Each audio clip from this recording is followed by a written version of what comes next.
Querido Charro, querida Fernanda, querido auditorio, no es que le haya hecho el feo al trono allá del estudio, pero la verdad es que me gusta más el Castillo de Chapultepec. Hoy me tocó visitarlo. Es un lugar con muchísima historia.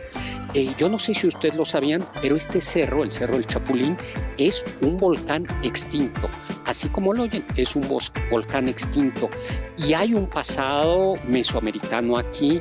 Había un culto asociado a Tlaloc. Algo bien importante es que aquí, al pie del castillo, al pie de Chapultepec, había unos manantiales de agua potable que ya desde la época de los mexicas llevaban en un acueducto agua potable a la Ciudad de México Tenochtitlan, porque hay que recordar que México Tenochtitlan estaba rodeada de un lago de agua salobre.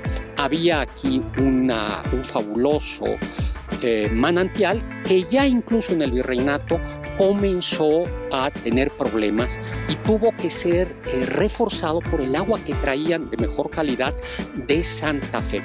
Durante el virreinato, al principio, se erigió aquí una pequeña capilla a San Miguel, y de hecho hay un pueblo del siglo XVI, el pueblo de San Miguel Chapultepec, y este es el motivo por el que esta colonia se conoce como San Miguel.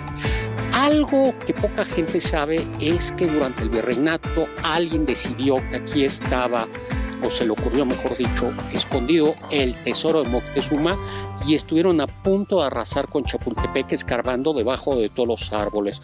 Por fortuna se puso un alto, y también por fortuna el Ayuntamiento de la Ciudad de México compró lo que hoy es el bosque Chapultepec ya desde el virreinato, y esto ha permitido que esta zona sea uno de los pulmones de nuestra maravillosa ciudad. Ya en el siglo XVIII, el virrey Gálvez comenzó a erigir un pequeño palacete aquí arriba, pero al final en realidad nunca se terminó del todo. En cualquier caso, este siempre fue un lugar de descanso. En el siglo XIX, en el siglo XIX se convirtió aquí en la sede del Colegio Militar. Bueno, y lógicamente, como es un lugar público, pues siempre hay alegría, ruidos. Y vamos a ver otra partecita y les voy a contar un poquito más de la historia de este maravilloso castillo.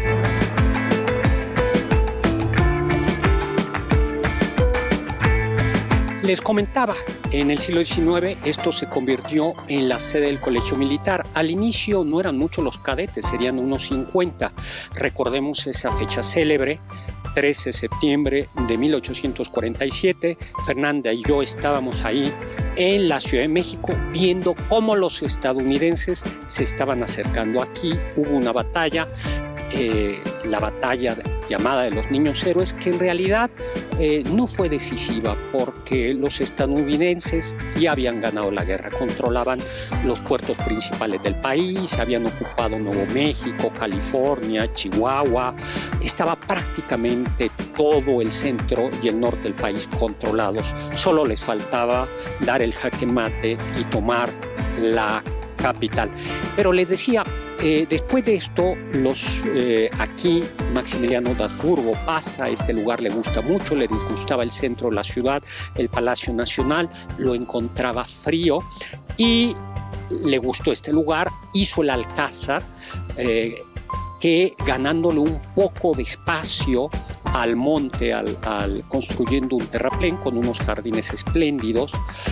Lo habitó en realidad poco tiempo y el hombre pensó que en lugar de llamarse Castillo de Chapultepec, se llamara Castillo de Miravalle, porque desde aquí se podía ver todo el valle de la Ciudad de México, haciendo un juego de palabras porque él tenía un castillo en el Adriático y se llamaba Miramar. Por fortuna, aquello no prosperó. Juárez nunca vivió aquí, sin embargo la familia de Juárez de vez en cuando venía aquí en el verano.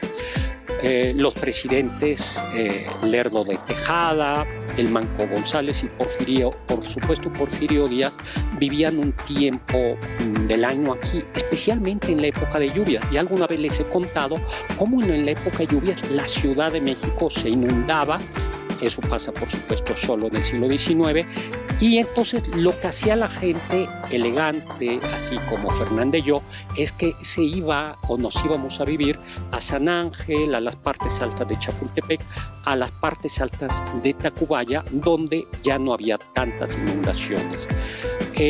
Tras la renuncia y derrocamiento de Porfirio Díaz, los presidentes de México siguen viviendo aquí y es finalmente el presidente Lázaro Cárdenas el que decide abrir este espacio y convertirlo en un museo. Yo creo que es uno de los grandes, que es el segundo museo más visitado en México. El primero es el Museo Nacional de Antropología e Historia, y este, que es el Museo Nacional de Historia, el Castillo de Chapultepec, que va teniendo un montón de etapas constructivas, ¿no?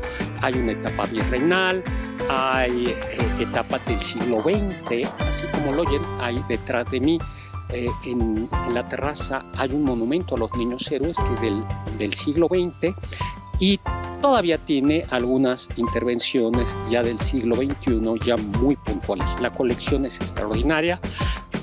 Vengan al castillo, sigue siendo un lugar extraordinario. Bueno, pues yo soy Héctor Zagal. Recuerden, mi X, HZagal, Instagram, HZagal, TikTok, Dr. Zagal, donde bailo para todos ustedes. Y nos vemos pronto en el estudio. Chao, chao.